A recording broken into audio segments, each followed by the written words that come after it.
Good afternoon to all my dear students, मेरे प्यारे बच्चों, मेरे प्यारे साथियों। आप सभी का केजीए यूपी एग्जाम्स या कामतगिरी एकेडमी सतना के ऑनलाइन प्लेटफॉर्म पर स्वागत है, वंदन है, अभिनंदन है। मेरे प्यारे साथियों, आप सभी लोगों के लिए आज हम अपने एक नए चैनल के साथ आप लोगों के लिए एक नया कंटेंट, एक नई अप्रोच के साथ यूपीपीसीएस एंड यूपी के other competitive exam, mainly UPPSC की हम बात करेंगे। तो उन सभी के लिए हम प्रैक्टिस सीरीज लेकर आए हैं। प्रेजेंट में देखें तो यूपीपीएससी और यूपी आरओआरओ का एग्जाम आपका बहुत ही नज़दीक आने वाला है, बहुत ही कम समय बचे हैं। तो इसके लिए अब हमें प्रैक्टिस सीरीज की आवश्यकता है।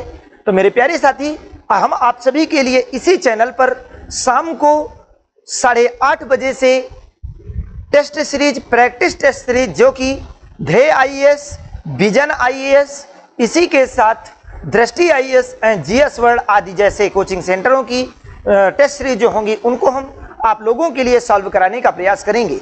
और इस टाइम पर डेली 1 बजे से आप सभी लोग इस सुनहरे समय का लाभ उठाएं और हमारे साथ प्रैक्टिस करने का प्रयास करें। मेरे प्यारे साथी, हमारे साथ क्या करें? प्रैक्टिस करने का प्रयास करें। यह सुनहरा समय हम आप सभी के लिए लेकर आए हैं। और हमारे पास देखिए, जैसा कि लगा हुआ है, महेश कुमार वर्णवाल, सामान्य अध्ययन, संपूर्ण किताब पर होगी विस्तृत चर्चा। प्राचीन भारत का इतिहास स्टार्टिंग में स्टार्ट है और इस पे हम प्राचीन भारत का इतिहास, मध्यकालीन भारत का इतिहास, आधुनिक भारत का इतिहास, इसी के साथ भूगोल, geography and polity, science, economy आदि सभी विषयों पर, जितने भी विषय, सभी विषयों पर हम विस्तृत चर्चा करते हुए ऑब्जेक्टिव क्वेश्चंस विद एक्सप्लेनेशन के साथ आप लोगों के लिए प्रैक्टिस क्वेश्चन लेकर आए हैं। जैसे ही हमारा एंशिएंट हिस्ट्री कंप्लीट होती है यहां से, तो हम एक साथ कंबाइंड क्वेश्चन आपको 300-400 क्वेश्चन लेकर आएंगे, उनको भी प्रैक्टिस कराएंगे। इसके साथ नए उस पर चलेंगे और नए सेगमेंट पर हम प्रयास करेंगे कि 1 मंथ के अंदर ये आपको सारा चीजें हम आपको एक बार रिवाइज करा पाएं। तो जितना साथ आप देंगे, जितना बेहतर होगा, आप लोग जितना अच्छा इसको प्रमोट करने का प्रयास करेंगे, उतना ही हम बेहतर करने का प्रयास करेंगे आप सभी के लिए। तो चलिए दोस्तों, अब हम प्रारंभ करते हैं अपनी आज की क्लास को। तो आज का अपना प्रारंभिक दिन मेरे प्यारे साथी आप सभी के सहयोग से, आप सभी की स्नेह से इस चैनल में प्रारंभ होगा और मुझे लगता है आप सभी का स्नेह इस चैनल को बहुत ज्यादा स्नेह और प्यार मिलेगा। तो चलिए इसी के साथ हम आगे क्लास को प्रारंभ करते हैं। रोज दोपहर 1 बजे से प्यारे साथी ये क्लास प्रारंभ होगी।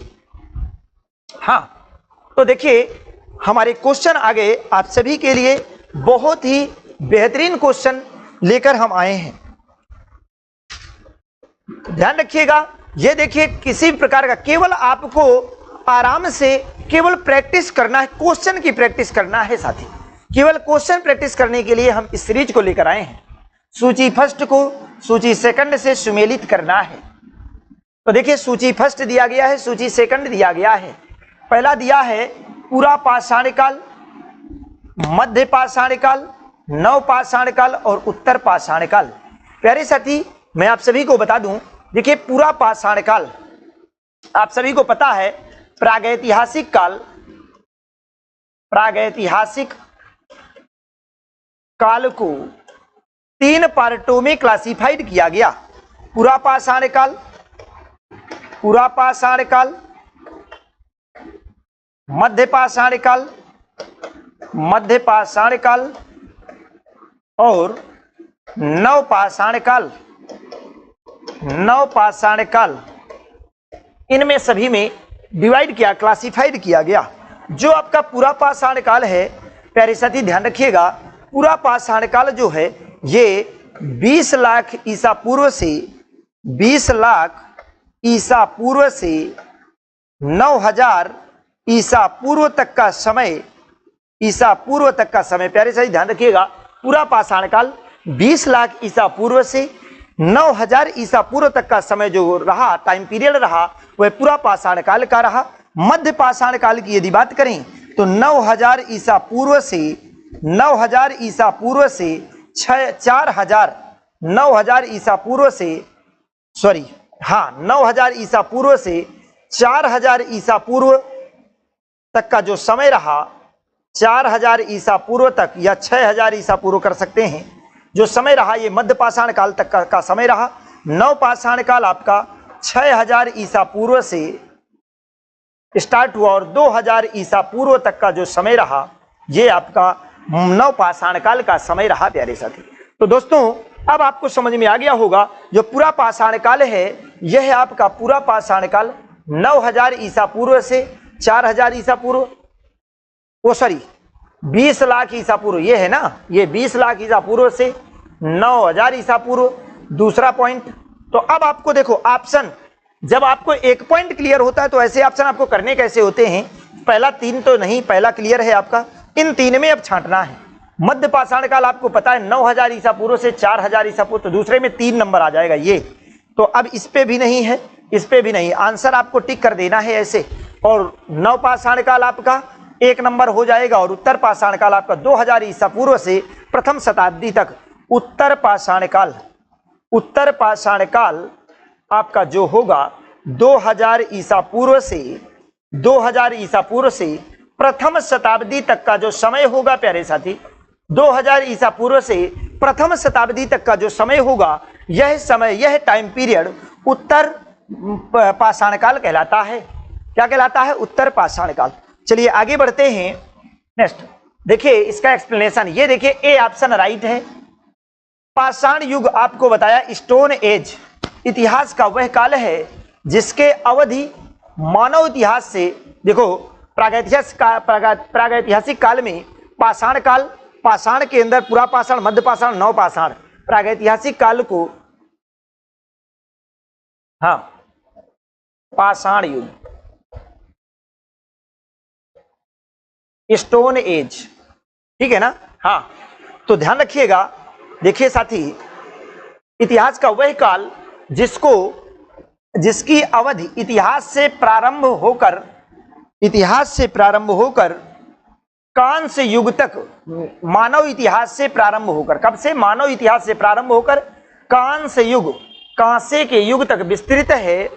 इसके चरणों में पूरा पाषाण काल 6 लाख ईसा पूर्व से 9000 दिया है, जो कि यहाँ पर 20 लाख ईसा पूर्व से 9000 ईसा पूर्व तक मध्य पाषाण या लघु पाषाण काल इसी को कहते हैं। 9000 ईसा पूर्व से 4000 ईसा पूर्व तक नव पाषाण युग, 6000 ईसा पूर्व से 2000 तथा उत्तर पाषाण काल 2000 ईसा पूर्व से प्रथम शताब्दी तक शामिल है।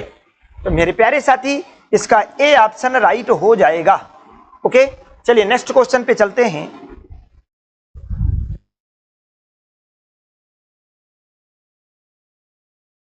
आ जाओ, अगला क्वेश्चन है प्यारे साथी, मानव सभ्यता के आरंभिक काल, मानव सभ्यता का आरंभिक काल यानी प्रागैतिहासिक काल। मानव सभ्यता का आरंभिक काल यानी प्रागैतिहासिक काल प्यारे साथी। क्या होगा भैया? मानव सभ्यता का आरंभिक काल, या इसी को नाम देंगे भैया प्रागैतिहासिक काल नाम देंगे। क्या नाम देंगे? प्रागैतिहासिक काल साथी नाम देंगे। प्यारे साथी ध्यान रखिएगा, क्या होगा? मानव सभ्यता का आरंभिक काल या प्रागैतिहासिक काल को 3 भागों में बांटा गया है। कितने भागों में भैया बांटा गया है? 3 भागों में बांटा गया है। निम्नलिखित में से कौन सा काल उन तीनों में से नहीं आता? तो प्रागैतिहासिक काल को 3 में देखो, आरंभिक काल या प्रागैतिहासिक काल, पाषाण युग, और पाषाण युग को पूरा पाषाण काल, अभी आपको पीछे बताया, पूरा पाषाण काल, मध्य पाषाण काल, पूरा पाषाण काल, मध्य पाषाण काल और नव पाषाण काल। किसमें? नव पाषाण काल। पूरा पाषाण काल, मध्य पाषाण काल और नव पाषाण काल में डिवाइड किया गया है। तो मानव सभ्यता के आरंभिक काल, प्रागैतिहासिक काल को 3 भागों में बांटा गया है। इनमें से कौन सा काल उन तीनों में नहीं आता है? तो देखिए पूरा पाषाण काल आता है भैया, मध्य पाषाण काल आता है, क्या नव पाषाण काल भी आता है। ये महापाषाण काल आपका नहीं आता है भैया, ये आपका महापाषाण काल भैया यहाँ पर नहीं आएगा। तो डी ऑप्शन इसका क्या हो जाएगा बेटा? राइट हो जाएगा। प्यारे साथी डी ऑप्शन यहाँ पर राइट हो जाएगा। चलिए इसका आंसर देखते हैं। तो ये देखिए डी ऑप्शन राइट है। अब आ जाओ इसका एक्सप्लेनेशन देखें, मानव सभ्यता के आरंभिक काल, मानव सभ्यता के साथी आरंभिक काल अर्थात प्रागैतिहासिक काल को 3 भागों पुरापाषाण काल, मध्यपाषाण काल और नवपाषाण काल में बांटा गया है। महापाषाण काल जिसे मेगोलिथिक पीरियड कहते हैं, महापाषाण काल मेगोलिथिक पीरियड दक्षिण भारत में विशाल शिलाओं से निर्मित समाधियों से संबंधित है। ध्यान दीजिएगा, महापाषाण काल, महापाषाण काल जिसे हम कहते हैं मेगोलिथिक पीरियड, मेगालिथिक पीरियड, ये आपका मेगोलिथिक पीरियड जो होगा प्यारे साथी ध्यान रखिएगा, ये आपका मेगोलिथिक पीरियड, ये मेगोलिथिक पीरियड आपका जो होगा ये दक्षिण भारत में विशाल शिलाओं से निर्मित समाधियों से संबंधित, यानी दक्षिण भारत में जो समाधियां बनाई जाती थी वो विशाल शिलाओं की, बहुत बड़े बड़े शिलाओं की बनाई जाती थी, इसलिए इसे महान पाषाण, महापाषाण युग कहा गया है। विशाल जो समाधियां बनाई जाती थी, समाधियां जो बनाई जाती थी तो वो बड़े बड़े पाषाणों से, बड़े बड़े पत्थरों से, बड़ी बड़ी शिलाओं से बनाई जाती थी, इसलिए इसे क्या कहा गया, महापाषाण काल। इतिहासकारों ने महापाषाण काल का निर्धारण 1000 ईसा पूर्व से लेकर प्रथम शताब्दी ईसा पूर्व के मध्य किया है। तो उत्तर पाषाण काल के बाद महापाषाण काल आएगा। तो ध्यान दीजिएगा, ये आपका बड़ी बड़ी दक्षिण भारत की बात है।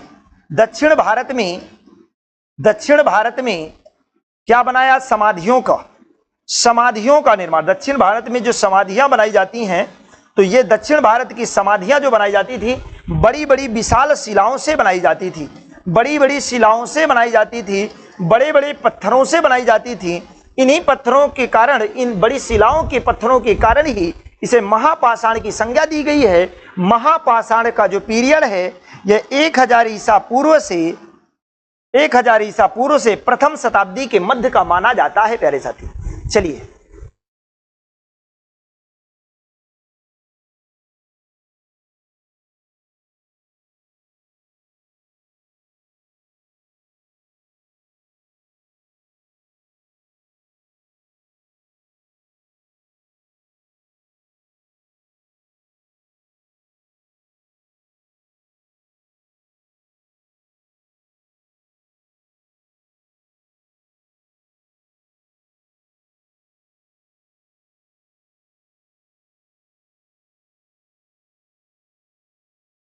हाँ, चलिए नेक्स्ट पे आ जाओ भाई साहब, सभी लोग नेक्स्ट पे आए, सही सारे। हाँ चलिए अगला क्वेश्चन, निम्नलिखित पर विचार कीजिए प्यारे साथी। निम्न पर विचार करना है, पुरापाषाण काल पैलियोलिथिक एज, मध्यपाषाण काल मीसोलिथिक एज, नवपाषाण काल नियोलिथिक एज। देखिए पुरापाषाण काल पहली है पैलियोलिथिक एज, पैलियोलिथिक, पुरापाषाण काल को क्या कहा, पैलियोलिथिक एज कहा है। मीसोलिथिक एज, मेसोलिथिक एज, और थर्ड है नवपाषाण काल नियोलिथिक एज। क्या हो जाएगा दोस्तों, नियोलिथिक एज हो जाएगा भैया।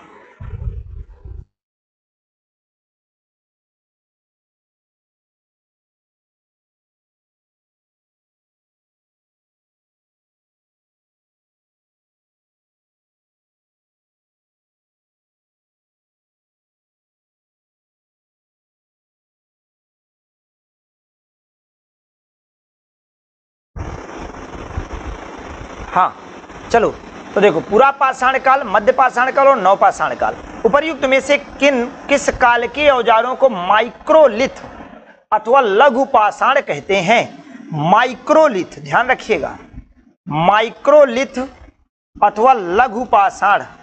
तो मेरे प्यारे साथी ध्यान रखिएगा, माइक्रोलिथ मध्यपाषाण काल के जो औजार होते थे तो ये बड़े सूक्ष्म आकार के होते थे, छोटे आकार के होते थे। जो लघु पाषाण काल के, मध्यपाषाण काल के औजार बड़े सूक्ष्म होते थे, बड़े छोटे होते थे, बहुत ज्यादा सूक्ष्म या छोटे होते थे। छोटे होने के कारण इनको माइक्रोलिथ या लघु पाषाण की संज्ञा दी जाती है। तो मध्य पाषाण काल, केवल बी ऑप्शन इसका राइट होगा। चलिए आंसर देखते हैं भैया।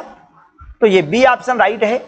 लगभग 9000 ईसा पूर्व देखिए से लेकर 4000 ईसा पूर्व तक के काल को मध्य पाषाण काल आपको बता चुका हूं, मेसोलिथिक एज कहा जाता है। इस काल के पाषाण औजार सामान्यतः बहुत छोटे होते थे। इन्हें माइक्रोलिथ या लघु पाषाण कहा जाता है। प्रायः इन औजारों में हड्डियों या लकड़ियों के मुट्ठे, हैंडल लगे हंसिया और आरी जैसे औजार मिलते हैं। इस समय मनुष्य आखेटक एवं पशुपालक बन गया था।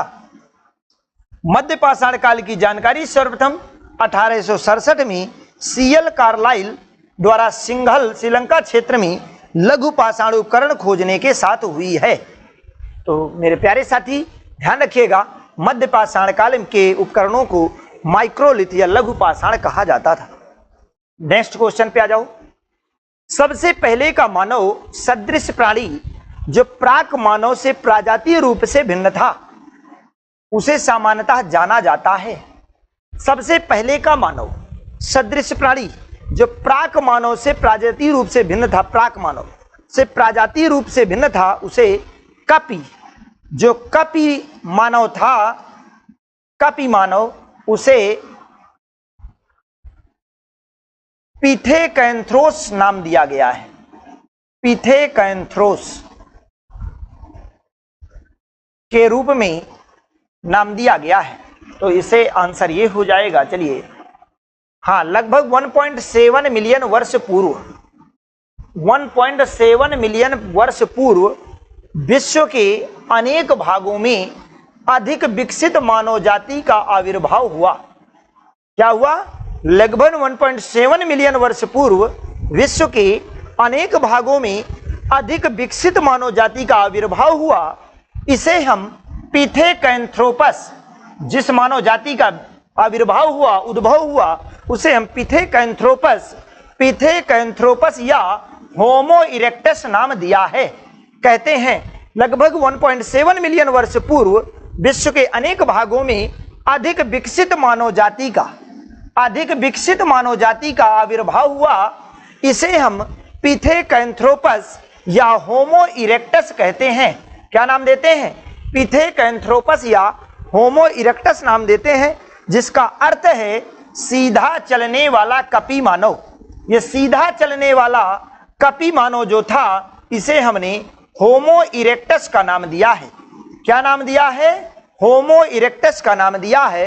यही पिथेकैंथ्रोपस नाम कहलाता था। और ये ध्यान रखिएगा, सबसे पहले का मानव सदृश प्राणी जो प्राक मानव से प्रजातीय रूप से भिन्न था, उसे हम पिथेकैंथ्रोपस या होमो इरेक्टस नाम दिया है। क्या पिथेकैंथ्रोपस या होमो इरेक्टस कहते हैं। ओके, चलिए नेक्स्ट पे आ जाओ। हाँ, नेक्स्ट क्वेश्चन आ जाओ भैया जल्दी से सभी लोग। भीमबेटका किसके लिए प्रसिद्ध है? बहुत अच्छा क्वेश्चन है। देखिए, भीमबेटका किसके लिए प्रसिद्ध है? तो भीमबेटका गुफाओं की शैल चित्रकारी के लिए प्रसिद्ध है। भीमबेटका किसके लिए प्रसिद्ध है? गुफाओं की शैल चित्रकारी के लिए प्रसिद्ध है। यह कहां पर है? यह भोपाल के पास रायसेन जिले में है। कहां पर है? रायसेन जिले में है। क्लियर है? तो आ जाओ आगे। तो देखिए, भीमबेटका, ए ऑप्शन राइट है। भीमबेटका की गुफाएं प्रागैतिहासिक काल की चित्रकारियों के लिए लोकप्रिय हैं। पहला पॉइंट यहां पर क्या, जो भीमबेटका की गुफाएं हैं ये किस काल की हैं? तो भीमबेटका की गुफाएं ये आपकी प्रागैतिहासिक काल की हैं। किस काल की? प्रागैतिहासिक काल की हैं। जो भीमबेटका की गुफाएं हैं ये प्रागैतिहासिक काल की हैं। पहला पॉइंट। दूसरा पॉइंट आप यहां पर समझिएगा, भीमबेटका की गुफाएं प्रागैतिहासिक काल की हैं और ये रायसेन जिले के अब्दुल्लागंज में स्थित हैं। इनकी ये गुफा भोपाल से 45 किलोमीटर दूर रायसेन जिले के अब्दुल्लागंज में स्थित हैं। इनकी खोज 1957-58 में डॉक्टर विष्णु श्रीधर वाकड़कर ने किया था। खोज किसने किया था?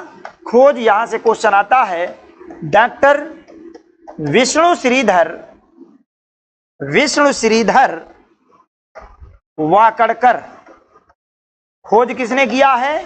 डॉक्टर विष्णु श्रीधर वाकड़कर द्वारा की गई थी।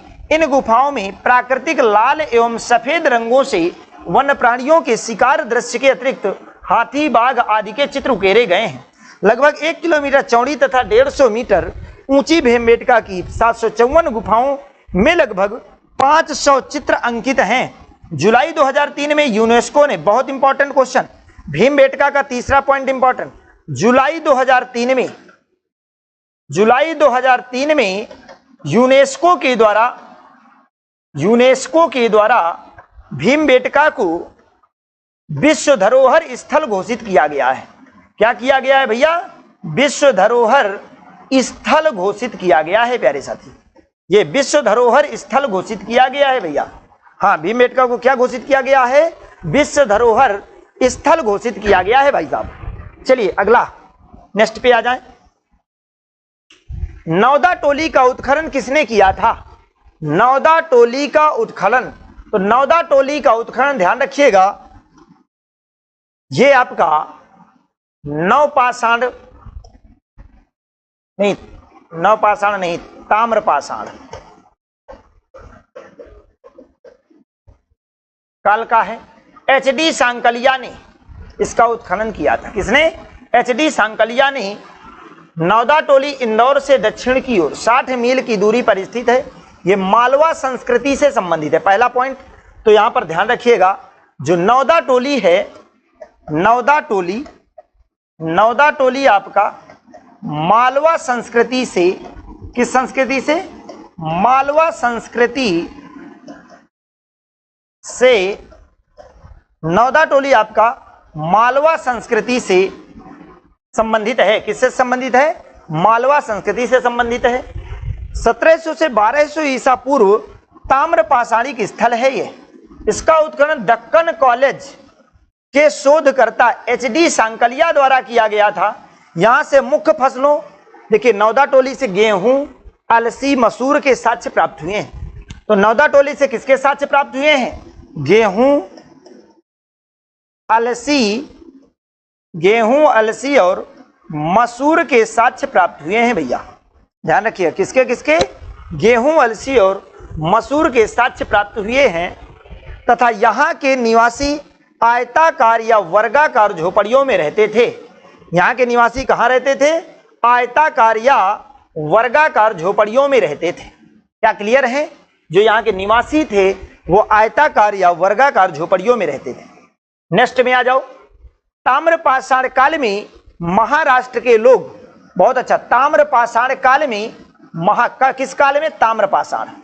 महाराष्ट्र के लोग मृतकों को घर में फर्श के नीचे रखकर किस प्रकार दफनाते थे? तो ध्यान रखिएगा, उत्तर से दक्षिण की ओर दफनाते थे।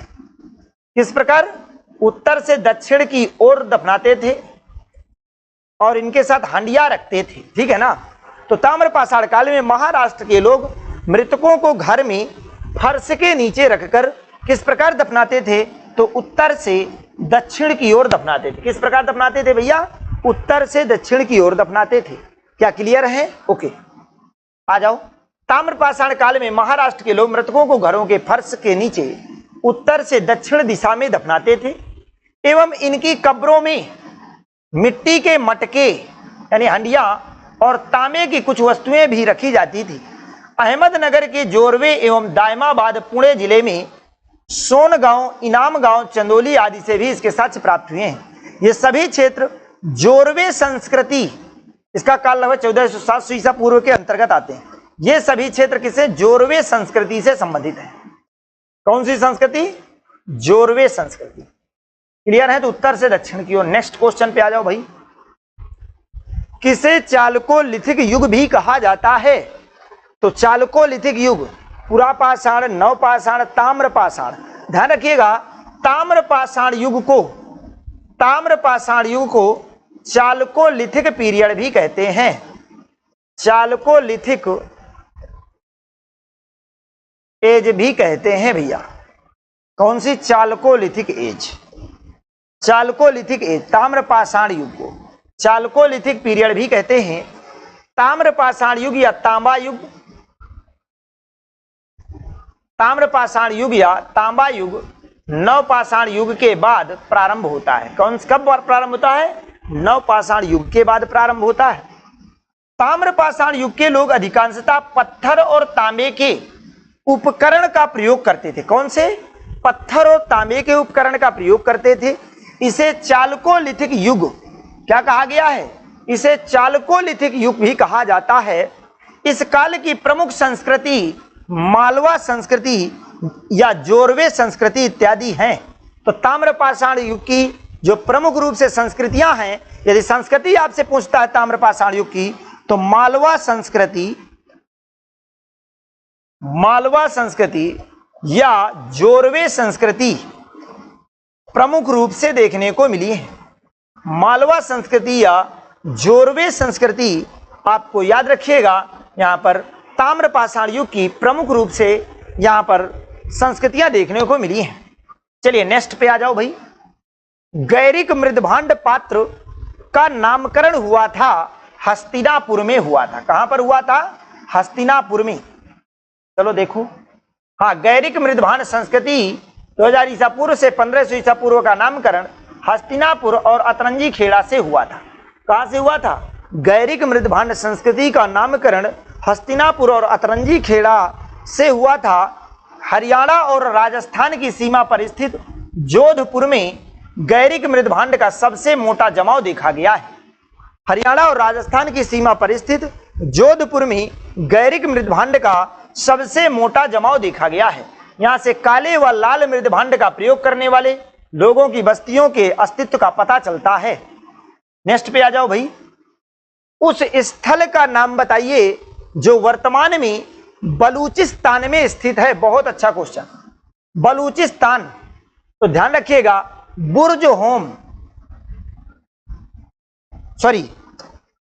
मेहरगढ़ बलूचिस्तान में है। बुर्ज होम में तो कुत्ते के अवशेष मिले हैं। हाँ, मेहरगढ़ हो जाएगा। मेहरगढ़ वर्तमान में बलूचिस्तान पाकिस्तान में बेलन नदी, कौन सी नदी? बेलन नदी के किनारे स्थित है। यहां से नवपाषाण काल से लेकर हड़प्पा काल, ध्यान रखिएगा, नवपाषाण से लेकर हड़प्पा काल तक के सांस्कृतिक इतिहास के अवशेष मिलते हैं। यहां से कृषि कार्य के साथ साथ तांबा गलाए जाने के भी साक्ष्य मिले हैं। क्या लिखा? मेहरगढ़ वर्तमान में बलूचिस्तान पाकिस्तान में बेलन नदी के किनारे स्थित है। कहां स्थित है? बेलन नदी किनारे। यहां से नवपाषाण से लेकर हड़प्पा काल तक के सांस्कृतिक इतिहास के अवशेष मिलते हैं। यहां से कृषि कार्य के साथ साथ तांबा गलाए जाने के भी साक्ष्य प्राप्त हुए हैं। प्यारे साथी, क्या है? तांबा गलाए जाने के भी साक्ष्य प्राप्त हुए हैं। चलिए नेक्स्ट।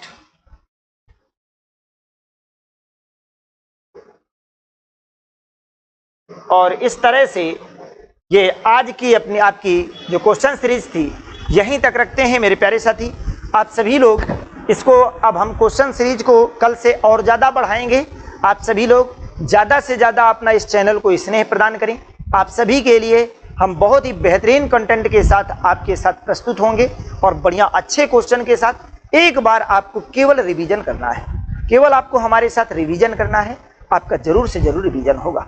मेहनत करना है, हमें सबको मिल के आपस में मेहनत करना है। केवल मिल करके हमें इस कंटेंट को साथ में पढ़ना है।